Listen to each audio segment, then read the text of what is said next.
Bravo canlar, bravo. Yağmur yağdı ama çok şiddetli olmadığı için derken çıktı yağmur.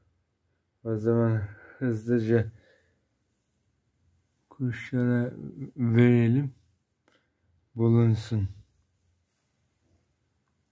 Ama bitkiler iyi doyacak bitkiler.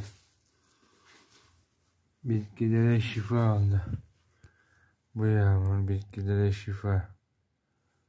10 numara 5 yıldız. Thank you very much.